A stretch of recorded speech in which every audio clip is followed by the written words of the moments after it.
ஆயிரக்கணக்கான ஆண்டுகளாக வந்துட்டு அழியப்படாமல் இருக்கணுன்றதுக்காக மனித உடல்களை வந்துட்டு பாதுகாப்பாக வச்சுருக்காங்க. இது அறிவியலோட அதிசயமா இல்லை அறியப்படாத ஒரு மர்மமா சார்? அந்த உடல் அழியாமல் இருக்கணும் அப்படின்னு சொல்கிறதுலாம் பேருக்கு தான் சொல்கிறது. அந்த உருவம் அழியாமல் இருக்கிற மாதிரி தான் அவங்க வச்சுருப்பாங்க.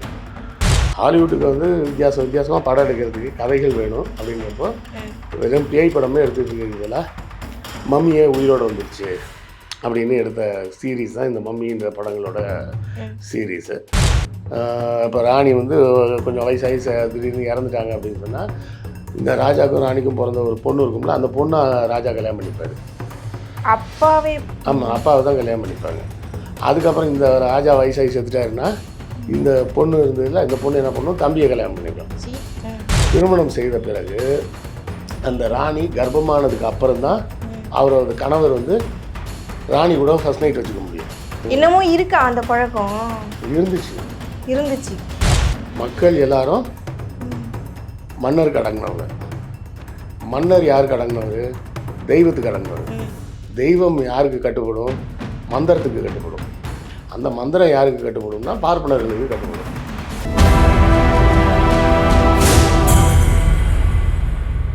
நேயர்களுக்கு வணக்கம். இன்னைக்கு நம்மளோட சிறப்பு நேர்காணலுக்கு வந்திருக்காங்க வரலாற்று ஆய்வாளர் திரு கிருஷ்ணவேல் சார் அவர்கள். வணக்கம் சார். வணக்கம் சார். இந்த விஷயம் ரொம்ப மர்மமாக இருக்குது. அது என்னன்னு பார்த்தீங்கன்னா, எகிப்தில் இருக்க மம்மிகள் ஆயிரக்கணக்கான ஆண்டுகளாக அழியப்படாமல் இருக்கணுன்றதுக்காக மனித உடல்களை பாதுகாப்பாக வச்சுருக்காங்க. இது அறிவியலோட அதிசயமா இல்லை அறியப்படாத ஒரு மர்மமா சார்? ரெண்டும் ஒன்றும் இல்லைம்மா. அது அங்கே இருந்த மனிதர்களின் நம்பிக்கை. அதாவது அந்த உடல் அழியாமல் இருக்கணும் அப்படின்னு சொல்கிறதுலாம் பேருக்கு தான் சொல்கிறது. அந்த உருவம் அழியாமல் இருக்கிற மாதிரி தான் அவங்க வச்சுருப்பாங்க. அந்த உடலில் பார்த்திங்கன்னா நீர் சத்து இருக்கக்கூடிய பொருட்கள் எல்லாத்தையும் முதல்ல நீக்கிடுவாங்க.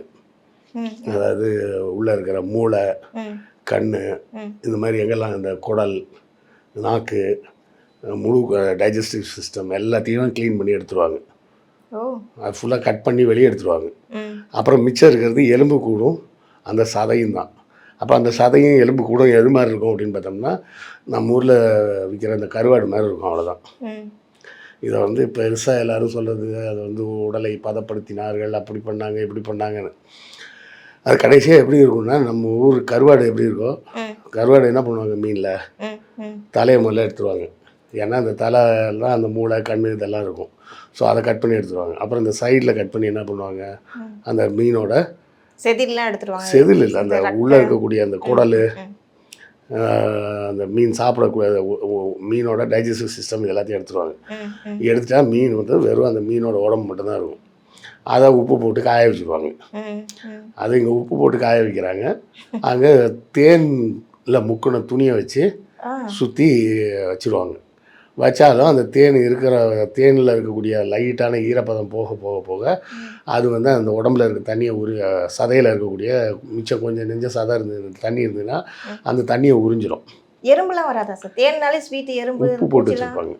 தேனில் உப்பு போட்டு வச்சுருவாங்க. உப்பு போட்டு அந்த உப்புக்குள்ளே தான் அந்த பாடியை வச்சுருப்பாங்க. Okay okay. அதை போட்டு ஒரு டப்பாவில் போட்டு மூடி வச்சுருவாங்க. அப்போ அதுக்குள்ளே பூச்சியெல்லாம் போக முடியாது. அந்த உப்பு என்ன பண்ணும், தொடர்ச்சியாக சுற்றுப்புறத்தில் இருக்கக்கூடிய ஈரப்பதத்தை உறிஞ்சிக்கிட்டே இருக்கும். சரியா? அப்போ அந்த உலர்ந்த டெசர்ட்டில் அந்த காற்று அந்த இருக்க ஈரப்பதத்தை பூரா காற்று எடுத்துகிட்டு போயிடும். அப்போ இப்படி பண்ணும்போது அந்த உடல் மாதிரி இருக்கும் பார்க்குறதுக்கு. ஆனால் உண்மையிலே பார்த்தீங்கன்னா அது எப்படி இருக்கும்னா அந்த கருவாடு மாதிரி தான் இருக்கும். சரியா? இந்த கருவாடு பண்ணுற டெக்னிக்கோட இன்னொரு ஸ்மெல் வராதோ? கொஞ்ச நாளைக்கு அப்புறம் ஸ்மெல்லே இருக்காது அதில் உடம்புல. அது குறிப்பிட்ட வருஷம் வரைக்கும் தானே சார் வச்சுருக்க முடியும்? இல்லைம்மா, காயும்போது காஞ்சி பல ஆயிரக்கணக்கான வருஷம் ஆகும்போது இந்த ஸ்மெல் வர்றதே ஈரம் இருந்தால் தான் ஸ்மெல் வரும். ஈரம் காஞ்சி போச்சுன்னா என்ன ஆகிடும், ஒரு ஸ்மெல்லும் வராது. இப்போ சாதாரண ஸ்கெலிட்டன் இருக்குது, அந்த ஸ்கெலிட்டன் மேலே ஏதாவது ஸ்மெல் வருதா? அது கெமிக்கல் போட்டு வச்சுருப்பாங்களா சார் லேபில்? அதெல்லாம் ஒன்றும் தேவை, வெறும் எலும்பு அப்படியே இருக்கும், அவ்வளோதான். அந்த எலும்பாக ஒட்டி போய் அந்த தோலும் ரொம்ப காஞ்சி போன அந்த சதையுமா அந்த உடம்பு இருக்கும், அவ்வளோதான். அது கிட்டத்தட்ட நம்ம டெக்னிக்கலாக சொன்னால் நம்ம கருவாடு டெக்னாலஜி தான் அது. ஆனால் அதை என்னவோ பெருசாக பண்ணிட்டாங்க அப்படின்னு சொல்லுவாங்க. அது அவர்களது மூட நம்பிக்கைகளில் ஒன்று. ஏன்னா செத்த பிறகு இதே உடம்போட அப்படியே சொர்க்கத்துக்கு போயிடலாம் மறுஜென்மம் எடுக்கிறாங்க. மறுஜென்மம்லாம் இல்லை, சொர்க்கத்துக்கு போயிடுவாங்க. ஆ. சொர்க்கத்துக்கு போகும்போது இந்த உடம்போடவே மறுஜென்மம் எடுக்கணும்னா இந்த உடம்பு இதுக்கு வேண்டாம்ல, இந்த உடலோடவே சொர்க்கத்துக்கு போகணும் ம், ம், அப்படின்றதுக்காக அந்த உடம்பை பாதுகாத்து வச்சாங்க ம். அப்படின்னு அவங்களோட நம்பிக்கை அது. அதாவது மரணத்திற்கு பிறகும் ஒரு வாழ்க்கை இருக்கு. அந்த வாழ்க்கைக்கு போகும்போது உடம்பு வேணும்ல அப்படின்னு சொல்லி ம், அதை புதைச்சி வைக்கிறாங்க. அந்த மாதிரி மம்மி பண்ணி ம், அதை அந்த பிரமிட் மாதிரி ஒரு கட்டடத்தை கட்டி ம். அந்த கட்டடத்துக்கு உள்ள ஒரு ரகசிய அறை மாதிரி வச்சு அந்த அறையில் கொண்டு அந்த உடம்பு வச்சுட்டாங்க. இது பிற்காலத்தில் பிரான்ஸ் நாட்டை சேர்ந்தவர்கள் அந்த எகிப்து பகுதியை ஆக்கிரமித்த உடனே ம். இது என்ன இருக்குன்னு தோண்டி பார்ப்போம்னு தோண்டி பார்த்து எல்லாத்தையும் கண்டுபிடிச்சி எடுத்து வெளியெடுத்தது. அதுக்கப்புறம் தான் இப்படி வந்து அவர்களுக்கு ஒரு வரலாறு இருந்தது. ம். அதாவது எகிப்து நாட்டு மக்களுக்கெல்லாம் அதெல்லாம் மறந்துட்டாங்க. அது என்னன்னே அவங்களே மறந்துட்டாங்க. அவங்களுக்கு என்னன்னே தெரியாது. ஏதோ பெருசு பெருசாக மலை மாதிரி இருக்குது அப்படின்னு சொல்லிட்டு விட்டாங்க. ம். இவர்கள் தான் போய் ஃப்ரெஞ்சுக்காரங்க தான் போய் அங்கே எல்லாம் உள்ள நோண்டி தேடி எல்லாம் பார்க்கும்போது, ஏன்னா நெப்போலியன் காலத்துலேயே அவங்க அங்கே போயிட்டாங்க. அதுக்கப்புறம் அவங்க தேடியே அந்த இடத்துல என்னெல்லாம் இருக்குதுன்னு பார்க்கும்போது இப்படி பல மன்னர்கள் வாழ்ந்தாங்க. அந்த மன்னர் குடும்பத்தை சேர்ந்தவங்களெல்லாம் இது மாதிரி ப்ராசஸ் பண்ணி உள்ளே வச்சுருந்துருக்காங்க அப்படின்றத கண்டுபிடிக்கிறாங்க. அதில் இன்னும் ஒரு சில மன்னர்கள் வந்து உடலே இன்னும் கிடைக்கவே இல்லை எங்கேயும். துத்தகாமன் அப்படின்னு சொல்லிட்டு ஒரு எகிப்து ஃபேரோ ஒருத்தர், ரொம்ப ஃபேமஸாக சொல்லப்பட்டவர். ஆனால் அவரோட உடம்புலாம் கிடைக்கவே இல்லை. அவரோட சமாதி எதுன்னே தெரியாது அப்படின்னு சொல்லி தேடிட்டு இருந்தாங்க. இந்த சமாதி இதெல்லாம் வந்து கிட்டத்தட்ட ஒரு 5000 ஆண்டுகளுக்கு முன்பு தொடங்கிய ஒரு வேலை வந்து கொஞ்சம் காலத்துக்கு அப்புறம் நின்று போச்சு. அதுக்கப்புறம் அவங்க யாரும் எதுவுமே பண்ணவே இல்லை. அவங்க ஏன் இதை முதல்ல பண்ண ஆரம்பித்தாங்க, அப்புறம் ஏன் பண்ணுறதை நிப்பாட்டிட்டாங்க அப்படின்ற பற்றிய செய்திகளும் எதுவும் கிடையாது. ஒரே ஒரு விஷயம் என்னென்னா கதை மட்டும்தான் இருக்குது. ரா அப்படின்னு சொல்லக்கூடிய அவங்களுடைய சூரிய கடவுள், அந்த சூரிய கடவுள் வந்து ஒரு நாள் நியாய தீர்ப்பு வழங்குவார். அந்த நியாய தீர்ப்பு வழங்கி சொர்க்கத்துக்கு போகணுன்னு சொன்னால் இந்த உடம்போடவே சொர்க்கத்துக்கு போயிடலாம் அப்படிங்கிறது அவங்க மத நம்பிக்கை. அன்றைக்கி இருந்த மதத்தோட நம்பிக்கை. அதன் பிறகு பிற்காலத்தில் வந்த மன்னர்கள்லாம் அந்த நம்பிக்கையை விட்டுட்டாங்க போல இருக்குது. அதுக்கப்புறம் அவங்க யாரும் அந்த பிரமிடுகள் கட்டுற வேலையை செய்யவே இல்லை. ஸோ இது வந்து மதம் சார்ந்து ஒரு மூட நம்பிக்கையாக சொர்க்கத்துக்கு போகலாம் அப்படின்னு நினச்சி அதுக்காக அவங்க கட்டினது. அதுக்கு பல ஆயிரக்கணக்கான அடிமைகள் வேலை செஞ்சாங்கன்னு சில பேர் சொல்லுவாங்க. சில பேர் வந்து அடிமைகள்லாம் வேலை செய்யலை, எகிப்தில் இந்த பெரிய வல்லுநர்கள் தான் வேலை செஞ்சாங்க அப்படிம்பாங்க. எப்படி வேலை செஞ்சாலும் யார் வேலை செஞ்சாலும் அது வந்து தேவையில்லாத ஒரு வேலையை செஞ்சு வச்சுருக்கிறாங்க, அவ்வளோதான். இதெல்லாம் மதம் சார்ந்த ஒரு வேலை, அவ்வளோதான். அந்த மம்மியை வந்துட்டு புதைக்கும் போது அதோட சேர்த்து நிறைய ஆபரணங்கள், தங்கம்லாம் போட்டு ஆபரணம் இல்லை, அவர் என்னெல்லாம் மன்னர் பயன்படுத்தினாரோ அவர் பயன்படுத்தின பொருட்கள் எல்லாத்தையும் உள்ளே வச்சுருவாங்க.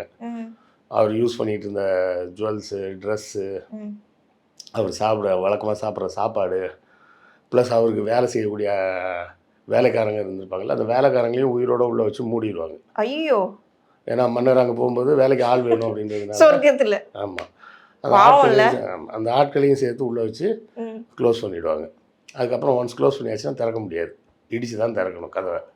ஸோ எல்லாமே கல்லாலான கதவுகள் அப்படின்றப்போ யாரும் திறக்க முடியாது. பிற்காலத்தில் டெக்னாலஜி டெவலப் ஆனதுக்கப்புறம் தான் அதெல்லாம் உடச்சி திறந்துன்னு கூட சொல்ல முடியாது, கிட்டத்தட்ட உடச்சி தான் ஓப்பன் பண்ணி உள்ளே பார்த்துருக்காங்க. பார்த்தா இது மாதிரி அங்கே உள்ள இறந்த மற்ற வேலைக்காரர்களின் உடல்லாம் இருந்திருக்கு. அதெல்லாம் வெறும் எலும்பு கூடாக மாறி அப்படியே இருந்திருக்கு. அந்த மன்னரோட உடல் மட்டும் ஒரு பெரிய கேஸ்கெட் அப்படின்னு அந்த சர்க்கோஃபேகஸ்ம்பாங்க. சர்க்கோஃபேகஸ்னால் அவர் உருவத்தை போலவே ஒரு டப்பா செஞ்சுருவாங்க. அந்த டப்பாவில் பார்த்தா அவரோட உருவம் தான் வரைஞ்சிருக்கும் மேலே. அந்த டப்பாவில் உள்ளே வந்து அந்த மம்மி இருந்தது அப்படிங்கிறத பார்க்குறாங்க.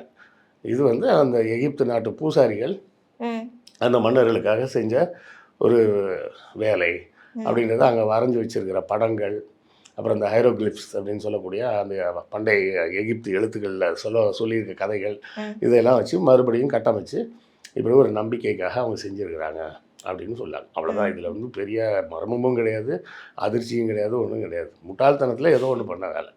இது கிட்டத்தட்ட சமீபத்தில் நம்ம தமிழ் சினிமாவில் ஹாலிவுட் மூவியில் கூட மம்மின்ற படம் ரொம்ப ஃபேமஸாக அதே அந்த பேஸ் பண்ணி தான் வந்த படமா இருக்கு. என்னன்னா அந்த மம்மிக்கு உயிர் வரும் அப்படின்னு அவங்க ஒரு நம்பிக்கை சொன்னாங்கல்ல, அப்போ உயிர் வந்தால் என்ன ஆகும் அப்படின்னு இவங்க கற்பனையில் ஒரு கதை எடுக்கிறாங்க, அவ்வளோதான். ஹாலிவுட்டுக்கு வந்து வித்தியாசமாக படம் எடுக்கிறதுக்கு கதைகள் வேணும் அப்படிங்கிறப்போ வெறும் பேய் படமே எடுத்துகிட்டு இருக்க வேலை மம்மியே உயிரோடு வந்துருச்சு அப்படின்னு எடுத்த சீரீஸ் தான் இந்த மம்மின்ற படங்களோட சீரீஸு. அதை அதாவது எல்லாரும் ரசித்து பார்த்தாங்கன்றதும் ம். உண்மைதான். அந்த அந்த எகிப்து நாட்டு மக்களோட கற்பனை என்னவோ அந்த கற்பனையை பேஸ் பண்ணி அந்த நம்பிக்கைகளை பேஸ் பண்ணி அது உண்மையிலே நடந்தால் எப்படி இருக்கும் ம். ம். அப்படின்னு அந்த கதைகள் எடுக்கப்பட்டு அதுலேயும் பார்த்தீங்கன்னா அந்த மம்மி கதைகள்லாம் பொய் கதை. அது என்னென்னா ஒரு கோயில் பூசாரிக்கும் அந்த ராணிக்கும் லவ் வந்துருச்சு, அதனால உயிரோட போட்டு புதைச்சிட்டாங்க புதைச்சிட்டாங்க. அப்படின்னு வந்திருக்கும். உண்மை என்னென்னா எகிப்து அரச சபையில் வந்து அந்த மன்னர்கள் குடும்பம் இருக்கும்ல, ம். ம். அவங்க வெளியெல்லாம் யாரையும் கல்யாணம் பண்ண மாட்டாங்க. ம். ம். ஏன்னா அவங்கள பொறுத்தவரை அவங்க சூரியனோட நேரடி வாரிசு. ம். சூரியனோட நேரடி வாரிசுன்றப்போ சூரியனோட ரத்தம் தான் நம்ம உடம்புல ஓடுது. ம். அப்போது நம்ம வந்து வேறு ஒரு நபரை திருமணம் செய்து கொண்டு ஒரு குழந்தை பெற்றுக்கிட்டா அந்த குழந்தையோட ரத்தம் மனித ரத்தமாக இருக்கும் ம். அப்படின்ட்டு அவங்க வெளியெல்லாம் கல்யாணம் பண்ணவே மாட்டாங்க. ம். ம். அதாவது ஒரு ராஜா ராணி இருப்பாங்க. இப்போ ராணி வந்து கொஞ்சம் வயசாகி திடீர்னு இறந்துட்டாங்க அப்படின்னு சொன்னால் இந்த ராஜாவுக்கும் ராணிக்கும் பிறந்த ஒரு பொண்ணு இருக்கும்ல, அந்த பொண்ணை ராஜா கல்யாணம் பண்ணிப்பார். அப்பாவே. ஆமாம், அப்பாவை தான் கல்யாணம் பண்ணிப்பாங்க. அதுக்கப்புறம் இந்த ராஜா வயசாகி செத்துட்டாருன்னா இந்த பொண்ணு இருந்ததில்ல, இந்த பொண்ணு என்ன பண்ணும், தம்பியை கல்யாணம் பண்ணிக்கும். சி. ம். அப்புறம் இவங்க 2 பேருக்கும் சேர்ந்து குழந்தை பிறக்கும். அதில் நடுவில் இந்த இன்னொரு தம்பி செத்துக்கிட்டு போயிட்டான் அப்படின்னு சொன்னால் அதுக்கு அடுத்தால இன்னொரு தம்பி இருந்தானா அவனை கல்யாணம் பண்ணிப்பாங்க. அவங்க குடும்பத்தை விட்டு வெளியே யாரையும் திருமணம் பண்ண மாட்டாங்க. ம். அதை வந்து நம்ம இன்றைக்கி சூழலில் பார்க்கும்போது அருவருப்பாக இருக்கும் நமக்கு. ஆனால் அவங்கள பொறுத்தவரை என்ன அர்த்தம் அப்படின்னா, வெளியே திருமணம் செய்தால் ம். அந்த திருமணத்தின் மூலமாக பிறக்கக்கூடிய குழந்தைங்க அசுத்தமான ரத்தமாக இருக்கும், அரச பரம்பரையாக இருக்காது. ஏன்னா இப்போ அது வந்து ஒரு மனித மனித ரத்தம். ரத்தம். ம். மனித ரத்தமும் அரச ரத்தமும் சேரும்போது பாதி தான் சூரிய ரத்தம் இருக்கும், மீதி பாதி மனித ரத்தமாக மாறிடும். ம். அதனால அவங்களுக்கு அந்த அரசாளும் தகுதி இருக்காது ம். அப்படின்னு சொல்லி அவங்களுக்குள்ள ஒரு நம்பிக்கை. அதே போல் தான் இங்கே நம்ம கேரளாலேயும் இருந்தது. கேரளாவில் கூட என்ன பண்ணுவாங்கன்னா, ராஜா ராணி இருப்பாங்க. ம். ம். ராஜாவோட ஒய்ஃப் வந்து ராணி கிடையாது. ஆ. ராணி இருக்காங்கல்ல, ராணியோட ஹஸ்பண்டு ராஜா கிடையாது. ஆ. ராஜாவும் ராணியும் யாராக இருப்பாங்கன்னா அண்ணன் தம்பியாக இருப்பாங்க. சாரி, அக்கா அக்கா தம்பி தம்பி இல்ல இல்லைன்னா அண்ணன் அண்ணன் தங்கச்சி. தங்கச்சியாக இருப்பாங்க. ஆனால் அவங்க 2 பேரும் கல்யாணம் பண்ணிக்க மாட்டாங்க. அவங்க 2 பேரும் வேறு இடத்துல கல்யாணம் பண்ணிப்பாங்க. அப்படி கல்யாணம் பண்ணாலும் ராஜாவோட பையன் வந்து அடுத்த ராஜாவாக வர முடியாது. ம். இந்த ராணியோட பையன் தான் அடுத்த ராஜாவாக வர முடியும். அதாவது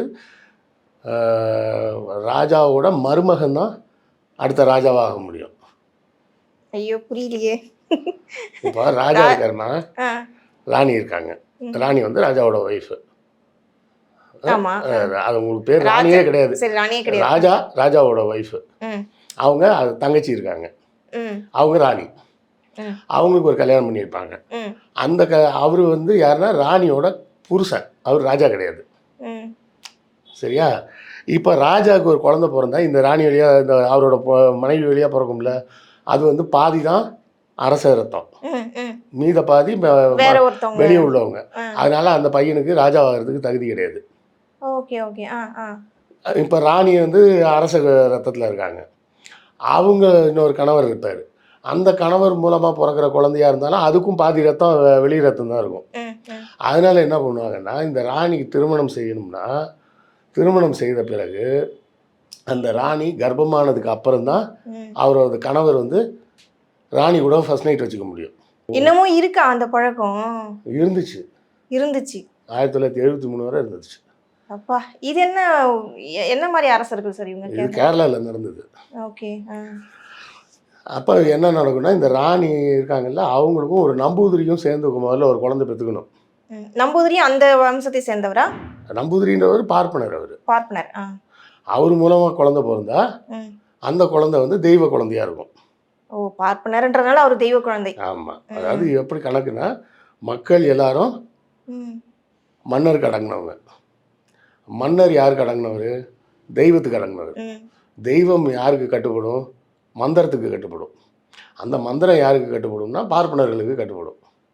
அப்பா. அப்போ தெய்வத்தை விட பார்ப்பனர்கள் பெருசு. ம். அதனால பார்ப்பனர் மூலமாக ஒரு குழந்தை பெற்றுக்கிட்டா ம். அது தெய்வ வம்சத்தில் வந்த குழந்தையா இருக்கும். ம். அப்போ ராணி அரச வம்சம், பார்ப்பனர்கள் தெய்வ வம்சம். அதனால தெய்வ வம்சமும் அரச வம்சமும் சேர்ந்து அடுத்த குழந்தை வரும்போது அது ராஜவம்சமாக இருக்கும் ம். அப்படின்னு சொல்லி தான் ராஜாவோட மருமகன் தான் அடுத்த ராஜா ம். அப்புறம் அந்த மருமகனோட பையனும் ராஜாவாக முடியாது. அவனுக்கு கூட பிறந்த தங்கச்சி யாராக இருப்பாங்க, அவங்க பிள்ளை தான் அடுத்த ராஜாவாக முடியும். ஸோ இப்படியே தான் இங்கேயும் இருந்தது. ஸோ இதே போல் ஒரு சிஸ்டம் தான் எகிப்துலேயும் வச்சுருந்தாங்க. இது எது வரை நடக்குதுன்னா கிளியோபாட்ரா காலம் வரை நடக்குது. கிளியோபாட்ரா தான் கடைசி ராணி எகிப்தில்.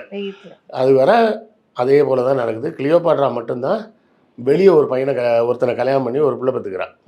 யார்? ஜூலியஸ் சீசரை கல்யாணம் பண்ணிட்டு ஒரு குழந்தைய பெற்றுக்கிறான். அந்த குழந்தைக்கு சீசரன் அப்படின்னு பேர் வைக்கிறாங்க. அப்புறம் அந்த குழந்தை என்னாச்சு அப்படின்னு யாருக்குமே தெரியாது வரலாறுல. அதோட கிளியோபாட்ராவும் செத்துட்டா, அவள் தம்பியாக இருந்த 15ஆம் டாலமியும் செத்துறான். அதோட அந்த அதோட எகிப்தில் அரச வம்சன்றது இல்லாமல் போயிடுச்சு. அதுக்கப்புறம் ஃபுல்லாக நேரடியாகவே எகிப்துன்றது ரோம் கண்ட்ரோலுக்கு போயிடுச்சு. ஸோ எகிப்தை பொறுத்தவரை அவர்கள் பழமையான ஒரு மூட நம்பிக்கை வச்சுருந்தாங்க. அந்த மூட நம்பிக்கைக்கு உகந்த மாதிரி இந்த மம்மியை உருவாக்குறது, மம்மியை புதைச்சி வைக்கிறது அப்படின்ற வேலைகள்லாம் செஞ்சுட்டு இருந்தாங்க. ஸோ இப்போ அந்த அந்த மம்மிகளை எடுத்து வந்துட்டு விஞ்ஞானிகள் ஆராய்ச்சிலாம் பண்ணும்போது ஏதாவது விஷயங்கள் தெரிஞ்சு ஒன்றும் இல்லை. இவ்வளோ வருஷம் பழசானதுன்னு தெரியும், அவ்வளோதான். டிஎன்ஏ டெஸ்ட் எடுத்தாலும் இதே தான் இருக்கும். டிஎன்ஏல கார்பன் டேட்டிங் பண்ணுவாங்க. கார்பன் டேட்டிங் பண்ணாலே அது எத்தனை வருஷத்துக்கு முன்னாடி அவர் செத்து போனார் அப்படின்னு தெரியும். அவ்வளோதான். அது அவ்வளோதான் தெரியும், வேற ஒன்றும் தெரியாது. அவ்வளோதான். அதில் வேற எதுவுமே அந்த அளவுக்கு இல்லை. அதை வச்சு என்ன தெரியும்? ஒன்றும் தெரியாது. டிஎன்ஏ டெஸ்ட்டில் நான் அவர் பேர் இல்லாமல் வரும். இல்லை, அந்த காலத்தில் அவங்க அப்படி பாதுகாப்பாக வச்சு நம்ம டிஎன்ஏ டெஸ்ட்டில் என்ன தெரியும்? இவரோட டிஎன்ஏ இதுன்னு தெரியும். அவர் பேரை அதில் எழுதி வச்சுருக்கோம் உள்ள. அதெல்லாம் ஒன்று டிஎன்ஏ டெஸ்ட்டுக்கெல்லாம் அதுக்கு வேலை கிடையாது. கார்பன் டேட்டிங்கில் பண்ணிவிட்டு இது எவ்வளோ வருஷம் பழசு அப்படின்னு தெரிஞ்சுக்கலாம், அவ்வளோதான். ஸோ இப்போது இது வந்து பலதரப்பட்ட மக்களோட கேள்வி என்னென்னா, இறப்பிற்கு பின்னும் ஆன்மா வாழுன்றது உண்மையா இல்லை அதுவும் ஒரு மூட நம்பிக்கை? அதெல்லாம் சும்மா மூட நம்பிக்கை தான். சும்மா தான். ஆன்மான்லாம் ஒரு புண்ணாக்கும் கிடையாது. இது இவர்களுக்காக ஒரு நம்பிக்கை. அதாவது ஆன்மான்னு இவங்க எதை சொல்கிறாங்க? உள்ளே இருந்து ஆவி மாதிரி பேய் ஏதாவது வெளியே வருன்றாங்களா? அப்படிலாம் ஒன்றும் கிடையாது. அதாவது கிருஷ்ணவேல்னா இப்படி நான் இருந்தால் தான் நான் கிருஷ்ணவேல், வேறு எப்படி இருந்தாலும் அது கிருஷ்ணவேல் கிடையாது. கரெக்டா? நான் திடீர்னு நாளைக்கு 7 அடி உயரத்துக்கு வந்துட்டேன்னா நான் கிருஷ்ணவேலா? கிருஷ்ணவேல் 7 அடிக்கு வர முடியுமா? வர முடியாது. அப்போ அதே போல தான் அந்த ஆன்மான்ற கான்செப்டே எங்கேருந்து வருதுன்னா, நமக்கு ஒரு நம்பிக்கை இருக்குது, நமக்கு நாளைன்னு ஒரு நம்பிக்கை இருக்குது. அந்த நாளைன்ற நம்பிக்கை இருக்கும்போது அப்போ செத்ததுக்கப்புறம் என்ன அப்படின்னு ஒரு கேள்வி வருது.